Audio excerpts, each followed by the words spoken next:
We're back with part 3 of this week's Melbourne Pro Punters panel, and if you don't know by now, I'm not quite sure what's wrong with you, but you should be heading along to 1 to 5 to grab both the full sets, which have been chugging along really, really well, and the real quiet achiever that's been absolutely flying is the Punters plays. I don't know Punters like the midweek stuff. The couple of races a day have been going really, really well. It has, Jupp. I think in total, I'm not sure when we started it, but I think we've bet in... It was about the middle of the year, was it?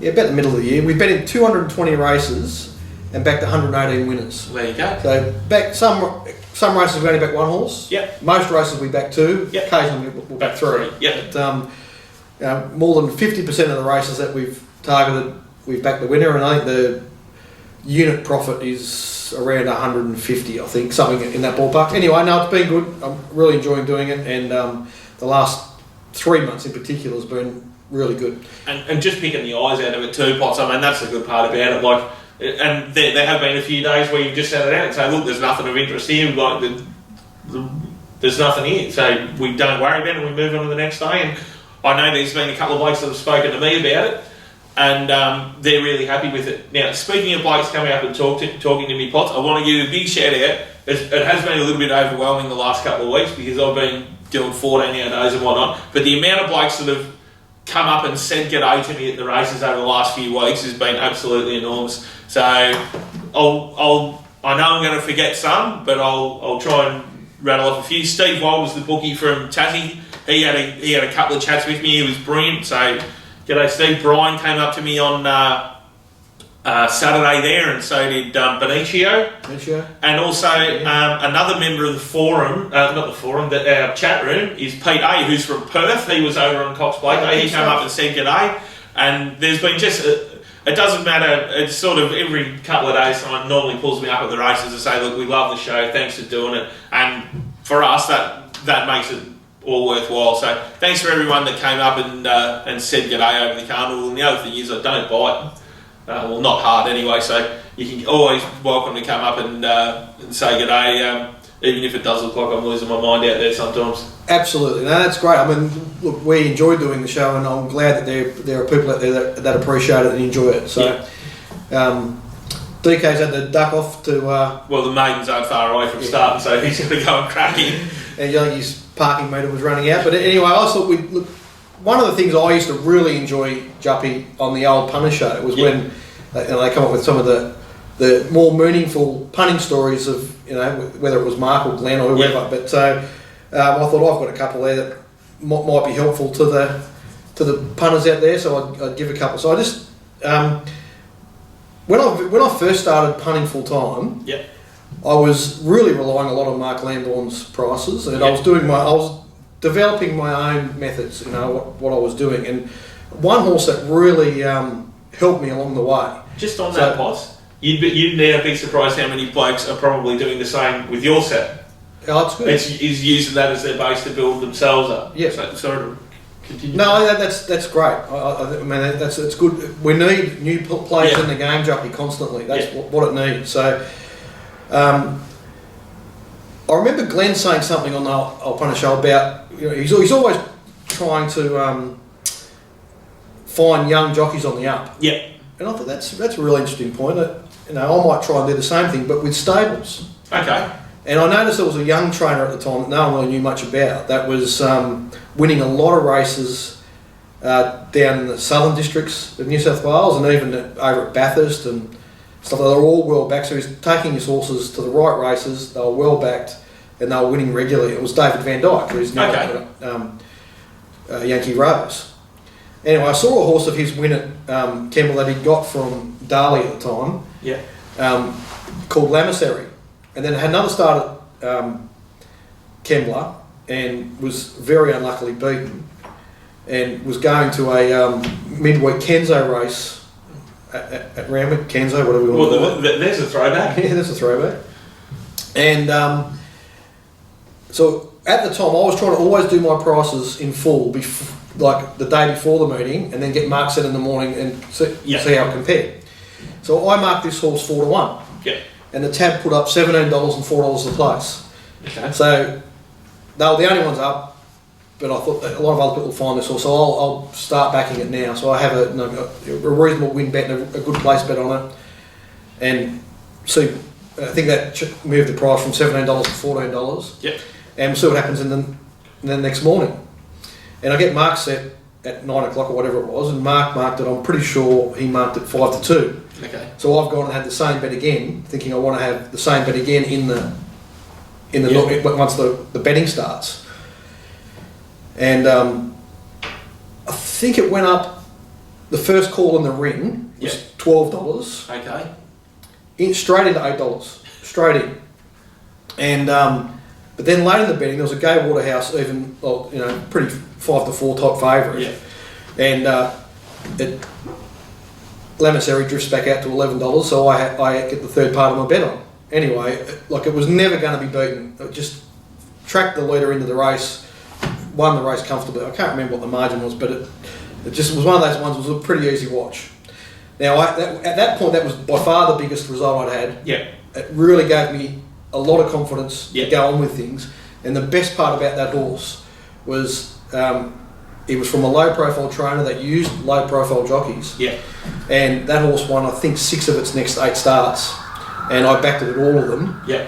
And about 18 months later, there was, I'm not sure which Melbourne Cup it might have been. It could have been Dunedin's, but I'm not sure, just memory. And I had a really bad day. I was losing terribly. In the race after the Melbourne Cup, Lamasery turns up there at about 10 to 1 and wins. And gets me out of a massive hole. So that horse was incredibly good to me when I first started. And I don't think there's been a single horse that I've won more money on than that horse. So the point is for the punters out there is if you can find these young, low-profile trainers that are winning races out wide, when they come to town, their horses can tend to be over the odds early in their career. So, and it's the same with the jocks too. Like DK found him, Aussie found him. So I sort of jumped on board. Like when Benny Allen first started riding, and then he hit that real hot streak, and we were able to ride him through that. Well, now he's one of the. He's got no claim in the bush, and I think he can't be that far away, especially now that we sort of get into the off season a bit from out riding his claim in town. Yeah. You can just find them, can't you? It's what you're sort of looking for, and I know Snowy does a bit of that, and Glenn's always been big on that, is trying to find the young jockeys, and it's the same with the trainers too. Like I think there's more edge in the price with the trainers than there with the jockeys, but it's the same principle, so then it's a good thing to do. And I thought I'd also just share the biggest result I've had since I've been betting full time. So I'm not sure what year this would have been. People can probably go back and look it up. But I was watching a lot of barrier trials at the time. I was watching all of them. And there was a horse that had just done nothing at the trials. I think it had a start or two and done nothing. It went back to the trials with blinkers on, and it did something. Like, it wasn't hopeless. And it was in a Wednesday race at Warwick Farm. The horse was called Mintaro. Yeah. David Payne. It was 100 to 1, so I just had something each one, and it finished 4th. Yep. Didn't have a lot of luck. The race was won by Rowie, who at the time I used to comment on all the horses and from that we, early in their careers, and I'd make a prediction on how many city races they might be capable of winning. Yeah. And I had Rowie down as a horse that could win a couple of Saturday races. Yeah. I think he might have done better than that from memory. But anyway, so it was a reasonably strong race, and this horse had run from an inside gate at Warwick Farm, and it had done something. And that it was the year that the Kenzo was out of play. Yeah. And or whatever it was, or the time when they were running all the city midweek, the majority of the city midweek metro meetings at the provincial tracks. Yeah. And Kembla was one of the tracks that they were using. Yeah. So I'm not sure if it was a maiden or a one metro win race or whatever, but it was a 3-year-old race, and Mintaro turns up there, and I was certain it had a chance in the race. So anyway, I marked it $5, and the tab put up 25 to 1. So I start betting very carefully and very quietly, and then waiting for others to go up and very carefully and very quietly betting. I didn't think it was a good thing by any stretch of the imagination. David Payne, Alicia Collett was riding. So by race morning, it's still 25 to 1. So I just kept chipping around as wide and quietly as I could, and then wanted to have more on the tote close to it, because I just didn't. What's not a stable that's usually well found. Anyway, by the time we got to that race, I backed every winner on the card. I was just having an unbelievable day. I remember Bugaboo being one. I think I might have taken $6 and she started $2.50 or something and bowled it in. Just having one of those days. It was a bit of a let it ride day. And I get to that race and I'm just full of steam. So I go again on the tape. And it's honestly, if you ever get a chance to watch the race, it's the worst race you've ever seen. It's a complete mess. 5 horses go across the line. It's 3/4 of a length between 5 or 6 horses, but Mintaro stuck his head out. Oh. And I think I'd averaged $29 and $8 to place. And I'd had a fortune on it. Now that horse ended up coming to Melbourne in the Stephen Brown stable, running second at Caulfield. Won a race at Seymour, I think. Then I think it might have been sent to Queensland. But there you go. There's a very slow horse that I just found on the right day, that had done something in a barrier trial that I liked, that had ran at least a competitive race at Warwick Farm in a disadvantaged situation from an inside draw, found a winnable race at Kembla, which was a metro race. Yeah. So the pool, the market was there. Not many people found it, and it to this day remains by far the biggest result I've ever had, Chuppy. Well, Potts, my biggest result wasn't so much a day, it was a week, and it was, must have been a couple of years ago now. And I reckon we won on the Derby day, and then I went to the call of the card on the Monday with some boys who I used to work with, who sort of formed a bit of a syndicate and punt out of Sydney, mainly on sport, and they'd used their tab rewards points, I think, to get into the tab marquee. So they were down here. We went to the call of the card, and as you know, Potts, like once I have the first beer or two, it's a little bit hard to pull me up from there. I tend to get a bit of a head of steam up once I have a couple of beers in me. It tends to roll on and anything can happen. But I remember back in Protectionist to win 5,000 with Warren Woodcock. So, and then of course followed up and did some winning cup day, and then he logged, so that was enormous. And then come the Thursday, the boys were off to the races, and at this stage I was still driving the rubbish truck. So I got up at 5 o'clock to go to work and driven the rubbish truck, and for those that don't know, my wife's a hairdresser, so she works 2 sort of evenings a week. She works till 9 o'clock on a Monday and 9 o'clock on a Thursday. So with those days being a Thursday, I'd gone out and punched the truck around. I'd bet through the day, set square, won the Oaks, which was a great result for us, Potts. And it gets to about 6:30, 7 o'clock, and I'm giving the little one her dinner and getting her ready for bed, and I get a phone call from the boys. You got to come out, mate. I said, I don't know what planet you boys are on.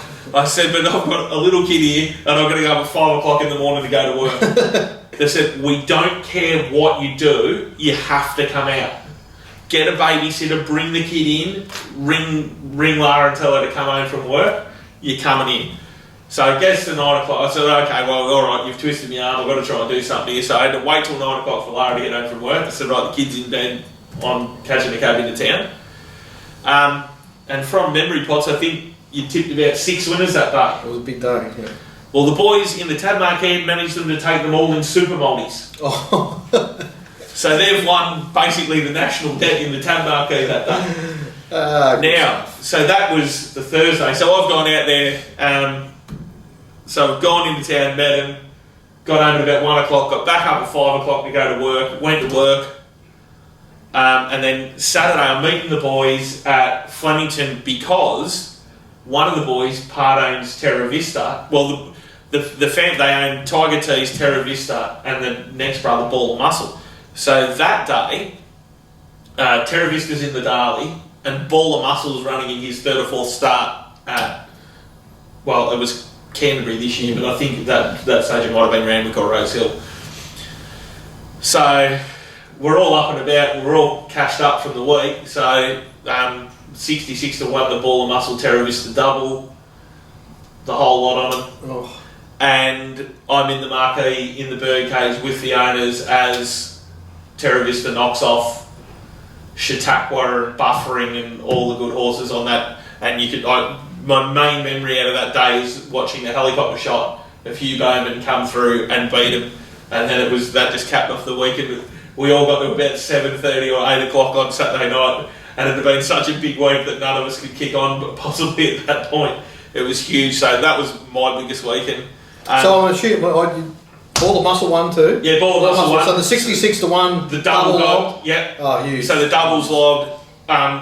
We're all standing. We've got the trophy, the Daly Classic trophy.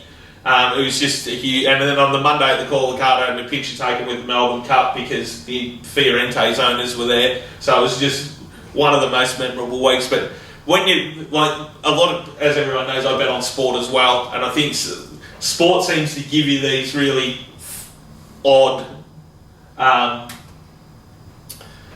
beats or odd wins. So it was interesting. It was Cup Eve last Monday week ago. I went to the women's basketball. I backed Dandenong -1.5. They were 20 points behind in the first quarter, and I'm just in a coma at this stage thinking, well, what the hell's going on here? I'm doing my money. They rally for the next 2.5 quarters. They get in front. With about 6 minutes left in the last quarter, Amy Clydesdale shoots a 3-pointer well after the shot clock had expired. The refs haven't noticed that the shot clock's expired. The home crowd's going mad there at Melbourne. They call it a 3. Dandenong win the game by 2 points, therefore covering by 1.5. And then a press release was released the next morning saying that they'd rescinded the result, that the three-point violation was there, and it should have been a win to Melbourne, but we can't overturn the result now, so all bets stand. Oh. So managed to sneak one under there. So you get them both ways, and that's part of the game though, isn't it, Potts? Like, the stories you come out of it are just great for when you're sitting around talking to blokes, but it's how you deal with either the lucky wins or the bad beats. It's how you deal with them and the losing runs is going to determine whether you're successful at this game. Absolutely. You've got to back the right horses at the right prices, be consistent. Yep. There's no replacement for hard work, particularly if it's applied on the right things. But it's a... there's no better game, and these things can happen if you do the right things often enough. And the whole point of me doing my set and the products that there was to keep people engaged and to keep their bank turning over, making a nice profit on that bank. And that's the more you're in it, the more you do it, the more you bet, the more consistent you can become. So what you need to try and avoid is the big peaks and the big troughs. So, because the old maxim I live by, Potts, is money lost, nothing lost, confidence lost, everything lost. You just got to remain absolutely stoic in believing what you're doing is right, and if you do that, you'll get it. Well, you'll be put to the test. I mean, this year's been it's been a profitable year for the full sets, but it's been not as profitable as past years. So I mean, I'm aiming to, for at least a 500 unit profit over the year. That's what most years have been. This year's not quite to that level, and it's all because of a particularly horrid run we had in the second half of April and May. So, but the fact that we fought through that and have got back in a reasonable position, it means as much to me as some of the other years where everything's gone right. You know what I mean? So you're going to have those situations, you're going to be tested, but you have to have the capacity to fight your way through them. So, I've made no secret, not only was your stuff, we weren't going much good on that, but then I had a horrendous run on the footy, and literally everything just linked up at the same time. And I'm hopeful after the carnival that we've had and the NBA season starting that I've had. I'm hoping to chug towards nearly breaking even for the year. Which, if you'd said that to me at Queen's birthday, I would have said I've got no. I think you've had a particularly bad year in the sports, haven't you, with the AFL? Yeah, AFL wasn't much good, and. Anyway, I mean... And also, as you know, Potts, my father passed away earlier in the year, and I don't think I was in a great headspace there for a few weeks, so... it's little things like that. A lot of the times you don't realise it. The psychology of this game is a massive part of it, and if you're not focused and if you're not 100%, as DK said, sometimes you're just better off having a break. Yeah, definitely. There's always going to be another race, there's always going to be another sporting event, it's going to keep happening. So you might as well just take a breather and let it roll from there. Yeah, absolutely. So it's a credit to you that you fought through all that, Darren, and got through it, and we're still here, aren't we, you see the light at the end of the tunnel. And I would say to my punters that the year's not over yet. No. I haven't given up hope of getting to that 500 unit mark. It's possible. It's not likely, but it's possible. But and I would say that we lost 230 units in that 6-week period in April and May. We're currently about 200 in front for the year. I think it is, from memory. So if you can lose 230 in a 6-week period, you can make it if everything goes right. So and traditionally, Potts, especially this weekend coming up at Sandown, that's always been a really profitable meeting for you. It has. And then it's a good time of year. It's a time of year I really enjoy betting. Well, now through to the end of January, I always find the form tends to run quite true. And that's helped by the tracks too, isn't it? Yep. Good stuff, everyone. So I hope the punters enjoyed that. I just thought for once I'd share some of the background, some of the things I've done, and look out for those young up and coming trainers. Try and get onto a horse like Lamasery. Like it made I think it was my second year of full time punting. It really padded the profit. Yep. And the really big results you'll have, they'll come out of left field like Mintaro. That's the whole moral of the story. You can't expect you don't know when they're coming, and I remember another really big result I had. Look, punters could look this one up. Red Eye Special, one day at Rose Hill. Honestly, 1 at 25 to 1 with Glenn Boss riding. I won a fortune. It was unbelievable. I mean, to be honest, I enjoyed the set square one more because I marked set square 5 to 2. Yeah. I was very confident to win. The race went exactly as I planned, and she won comfortably. And it makes it all the more enjoyable to know that the Terra Vista team and the boys were, having a bit of a let it ride day. That's good stuff. Thanks, guys. We'll be back early next week. Good luck, punters.